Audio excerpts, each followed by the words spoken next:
పిఠాపురంలో వర్మ గారికి ఇప్పుడు తెలుగుదేశం పార్టీ అధినేత నారా చంద్రబాబు గారు బంపర్ ఆఫర్ ఇవ్వబోతున్నారని, అందులో భాగంగానే జనసేన అధినేత పవన్ కళ్యాణ్ గారితో కూడా చంద్రబాబు గారు సంభాషణలు జరిపారనేటువంటి వార్త సోషల్ మీడియాలో చక్కర్లు కొడుతున్న నేపథ్యంలో అసలు ఇంతకీ చంద్రబాబు గారు వర్మ గారికి ఇవ్వబోతున్నటువంటి ఆ బంపర్ ఆఫర్ ఏంటనేది మనం పూర్తి స్థాయిలో విశ్లేషణ చేసుకుందాం. ప్రస్తుతం మనతో పాటున్నారు ప్రముఖ రాజకీయ విశ్లేషకులు శ్రీలీల గారు. వారితో మాట్లాడదు.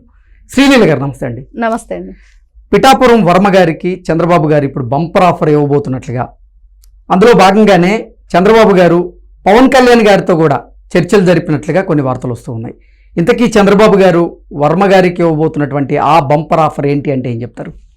నిజంగా పిఠాపురం అనగానే పిఠాపురం అనే కాదండి, కొన్ని చోట్ల కొన్ని సాక్రిఫైస్ జరిగినాయి కూటమి ప్రభుత్వం ఏర్పడ్డాక. అవును, నిజంగా అది ఎంత గొప్ప మనస్సు ఉండాలి అంటే, ఒక పార్టీ కోసం ఒక మనిషి నిలబడితే ఎలా ఉండిద్ది అనేది వాళ్లే నిలువెత్తు సాక్ష్యం. దానికి ఇంకా అంతకు మించి ఇంకేం కావాలి? మనం చూసాం కూటమి ప్రభుత్వం ఏర్పడబోయే ముందుగా మరి మనం ఎట్లాంటి పరిస్థితిలో ఉన్నాం. నారా చంద్రబాబు నాయుడు గారు అక్కడ అరెస్టు, మరి అదే విధంగా రాష్ట్రం అంతా ఎక్కడ అభివృద్ధి లేకుండా వైఎస్ఆర్సీపీ పార్టీ కబంధ హస్తాల్లో రాష్ట్రం అంతా కూడా ఉక్కిరి బిక్కిరి అయిపోతూ అగమ్య గోచరంగా ఉంది. అలాంటి టైంలో పవన్ కళ్యాణ్ గారు రావటం, అటువైపు నుంచి బీజేపీ రావటం, నిజంగా మిత్రపక్షాలకు ఒక కూటమిగా ఏర్పడి ఎంత గొప్పగా రాష్ట్రాన్ని తీర్చిదిద్దొచ్చు ఒక డబుల్ ఇంజన్ సర్కారుతో అన్నది మనకి అక్కడ కనిపిస్తుంది. కానీ ఆ టైంలోనే వైఎస్ఆర్సీపీ పార్టీ వాటిని ఏ విధంగా మనం వాడుకోవాలి అని చెప్పేసి ఏం చేసిందంటే, ప్రతి ఒక్క చోట ఎక్కడైతే సాక్రిఫైస్ చేయాల్సి వచ్చిందో టీడీపీ వాళ్ళు, అక్కడ వీళ్ళు కొన్ని పాములు కదుపుతున్నట్లుగా ప్రజల్లో ఏదో క్రియేట్ చేయడానికి ప్రయత్నం చేస్తూ చాలా సార్లు వర్మ గారి పేరు మనం వింటూ వచ్చాం. అన్ని కూడా వీళ్ళు ఒక నెగిటివ్ దీనిలోనే తీసుకొచ్చారు తప్పించి ఎక్కడ పాజిటివ్ లేదు. నిజంగా వర్మ గారు ఎంత సాక్రిఫైస్ చేశారు. తర్వాత రామరాజు గారు, కృష్ణరాజు గారు, త్రిపులార్ గారి కోసం ఇవన్నీ చెప్పుకుంటుంటే, ముఖ్యంగా ఇప్పుడు వర్మ గారు ఎందుకు వర్మ గారి పేరు వస్తుంది? అసలు వర్మ గారికి చంద్రబాబు నాయుడు గారు ఇచ్చింది ఏంటి? మరి పవన్ కళ్యాణ్ గారితో ఏం మాట్లాడారు? నిజంగా చెప్పుకోవాలంటే ఈ రోజున పిఠాపురంలో పవన్ కళ్యాణ్ గారు ఎమ్మెల్యేగా పోటీ చేసి గెలిచి గొప్ప భారీ మెజార్టీ తోటి అక్కడ ప్రజల్ని ఈ రోజున ఆయన ఎలా చూసుకుంటున్నారు? వాళ్ళు ఏవైతే గెలిపించారో వాళ్ళు గెలిపించడం ఒక వంతు అయితే, తన బాధ్యతలు తను ఎలా చూసుకుంటున్నారు అనేది. అదే విధంగా వర్మ గారు కూడా ఎక్కడా కూడా తను మరి చేసిన సాక్రిఫికేషన్ ఏంటి అనేది కూడా తను ఆలోచించుకుంటేనే మరి ముందుకెళ్తున్నారు పార్టీతో కలిసి. ఎందుకంటే ఒక ఇంటి పెద్దకు మనం ఏ విధంగా గౌరవం ఇస్తాం? ఎన్నున్న చిన్న చిన్న తగులు కుటుంబాల్లోనే ఉంటున్నాయి, రక్తం పంచుకున్న పుట్టిన బిడ్డల్లోనే ఉంటున్నాయి. అలాంటిది రకరకాల అందరూ కలిసినప్పుడు చిన్న చిన్న మిస్టేక్స్ ఉంటాయి ఎవరికైనా. కాబట్టి ఈ రోజును చూస్తే ముఖ్యంగా వర్మ గారి గురించి చెప్పుకోవాలంటే, ఆయన చేసిన సాక్రిఫైస్ నిజంగా ఈ రోజున ఆయనకు ఒక అద్భుతమైన ఆఫర్ ఇచ్చారా? నిజంగానే ఒక అద్భుతమైన, నిజంగా దానికి పవన్ కళ్యాణ్ గారు పదే పదే చెప్తూ ఉంటారు, 15 years నారా చంద్రబాబు నాయుడు గారే ముఖ్యమంత్రి, ఆయన కిందే మేమందరం పనిచేయాలి అంటే, ఒక డిప్యూటీ సీఎం గా ఉండి, అదే అటవీ శాఖ పర్యావరణ శాఖ అయిన మినిస్టర్ గా ఉండి, ఇంకోవైపు చూస్తే ఎమ్మెల్యేగా ఉండి, ఇన్ని పదవులుండి, ఒక మెగాస్టార్ గా ఉండి, మరి ఈ రోజున అన్ని రాష్ట్రంలో ఏం జరుగుతుందో అన్ని చూసుకుంటున్నారు.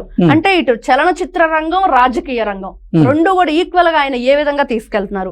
అదే విధంగా ముఖ్యంగా నారా చంద్రబాబు నాయుడు గారి అనుభవాన్ని ఆయన ఎలా ఆ బాటలో వెళ్తున్నాడు అడుగుల్లో. అదే పదే పదే ఇదంతా కూడా వైఎస్ఆర్సీపీ పార్టీకి ఒక చెంప పెట్టు. ఎన్ని మాటలు మాట్లాడుతున్నారో, ఎన్ని వెకిలి వేషాలు వేస్తున్నారో, ఎన్ని కామెంట్లు చేస్తున్నారో, ఎన్ని రకాలుగా వీళ్ళు అభూత కల్పనలు చేస్తూ ఎన్ని రకాలుగా విషం జిమ్మే ప్రయత్నం చేస్తున్నారో, వాటన్నిటికీ ఒకే ఒక్కటి పవన్ కళ్యాణ్ గారి డైలాగులు మనం చూసాం. అంటే తెలుగుదేశం పార్టీ అధినేత నారా చంద్రబాబు నాయుడు గారు అసలు పిఠాపురంలో వర్మ గారిని గాలి కొదిలేసినట్లుగా, ఆయనకి ఎమ్మెల్సీగా కూడా అవకాశం కల్పించలేదన్నట్లుగా కొంతమంది వైకాపా సానుభూతి పరులైతే దాని మీద అంటే వర్మ గారి అంశంలో ఆరోపణలు చేసేటువంటి ప్రయత్నం అయితే చేశారు. కానీ ఈరోజు మాత్రం చంద్రబాబు గారు పిఠాపురంలో వర్మ గారికి బంపర్ ఆఫర్ ఇచ్చినట్లుగా తెలుస్తోంది. ఇంతకీ ఆ బంపర్ ఆఫర్ ఏంటి? అసలు ఏం జరుగుతుంది? నిజంగా అండి, ఈ రోజున ప్రతి ఒక్క నియోజకవర్గంగా మనం చూసుకుంటే అన్ని నియోజకవర్గాల్లో కూడా వాళ్ళు విస్తృత స్థాయిలో మనం ఏ విధంగా పరిపాలన అందిస్తున్నాం, ఏ విధంగా ప్రజల్లోకి వెళుతున్నాం, ఇంకా ప్రజల సమస్యలు ఏంటి అనేది వాళ్ళ పునాదులు వాళ్ళ ఇంటి గోడల్లోకే కాదు, వాళ్ళ మనసు గదుల్లో కూడా వెళ్ళి మనం చూడాలి అనేది. ఈ రోజున ఇంట్లోకి వెళ్ళి ఎవరైనా చూస్తాం, వాళ్ళ మనసులో ఉన్నది మనకు ఎలా తెలుస్తుంది? అది ప్రజల్లోకి వెళ్ళి మమేకమై వాళ్ళ ప్రశ్నిస్తే వాళ్ళ సమస్యలు తెలుసుకోవాలి. మరి అది ఎవరు చేస్తారు అంటే ప్రతి ఒక్క నియోజకవర్గానికి కూడా ఇన్ఛార్జీలు కానివ్వండి, వాళ్ళకి సంబంధించి ఒక ఎమ్మెల్సీ సమన్వయకర్తలుగా వీళ్ళు ఏ విధంగా చూసుకోవాలంటే వాళ్ళని అందరినీ కూడా అందుబాటులో తెచ్చుకోవాలి. ఆ విధంగానే ఈ రోజున టీడీపీ గవర్నమెంట్ కానివ్వండి, లేకపోతే జనసేన కానివ్వండి, బీజేపీ కానివ్వండి, ఎవరు వాళ్ళు ఖచ్చితంగా ఒక వ్యక్తి మాకు ఉండాలి అనేది ఉంటారు. ఎందుకంటే ఈ రోజు చూసాం 100% పవన్ కళ్యాణ్ గారు నెగ్గుకొచ్చారు. అంటే అసెంబ్లీ గేట్ కూడా టచ్ చేయలేరు అన్న డైలాగులకి ఈ రోజు చూస్తే 100% వాళ్ళు నెగ్గుకొచ్చారు. ఇంకోవైపు బీజేపీ, ఇటువైపు చూస్తే టీడీపీ. మరి ఇన్ని విధాలుగా ఉన్న తర్వాత ఇంకా సమన్వయకర్తలు ఎందుకు, ఇంకా పనిచేసేది ఎందుకంటే ఖచ్చితంగా తెలుసుకోవాలి 2029 కోసం మనం ఇప్పుడు కష్టపడాలి. ఎగ్జాక్ట్లీ. కాబట్టి ఆ ప్రజల మనసులో ఏముంది, వాళ్ళు ఏమనుకుంటున్నారు, ఏం ఆలోచిస్తున్నారంటే మనం చూసాం. వీళ్ళు ఏదైతే మాట్లాడుతున్నారు వర్మకు అన్యాయం అని కాదు, న్యాయమే జరిగింది. ముందు చాలా ఉంది కదండి. ఇంకా వాళ్ళు ప్రజల్లోకి ఏ విధంగా వెళ్ళాలి, ప్రజల్లోకి వెళ్ళి వీళ్ళు ఏ విధంగా పేరు తెచ్చుకోవాలంటే ఇది ఒక మంచి అవకాశం. అంటే పిఠాపురంలో తెలుగుదేశం పార్టీ ఇన్ఛార్జిగా వర్మ గారికి ఇప్పుడు చంద్రబాబు గారు బాధ్యతలు అప్పగించబోతున్నట్లుగా కొన్ని వార్తలు వస్తున్నాయి. అదే బంపర్ ఆఫర్ అన్నట్లుగా కూడా తెలుస్తుంది. ఖచ్చితంగా, ఎగ్జాక్ట్లీ. ఎందుకంటే నిజంగా ఒక నాయకుడు ఏం కావాలి, ఆయన వల్ల ప్రజలు ఏం కోరుకుంటున్నారు నాయకుడి నుంచి అంటే ఈ రోజున నారా చంద్రబాబు నాయుడు గారిని చూస్తున్నాం. ఆయనే స్వయంగా వెళ్ళి ఒక చెప్పులు కుట్టే, అంటే ఏ కులం అయింది, ఒక మాదిగ కులం. నిజంగా కులాలు తీసుకురావచ్చు అంటే తీసుకురాకూడదు, కానీ జగన్మోహన్ రెడ్డి గారిని చూసి మొన్న పిల్లాడి మీద చేసి ఇలా చొక్కా వదులుచుకుంటున్నాడు. సింగయ్య వాళ్ళ ఫ్యామిలీని ఇంటికి పిలిపించి చెప్పులు బయట వదిలిపెట్టి అప్పుడు ఇంట్లో పిలిపించాడు, నిలబెట్టే మాట్లాడాడు, కనీసం కూర్చొని ఇవ్వలేదు.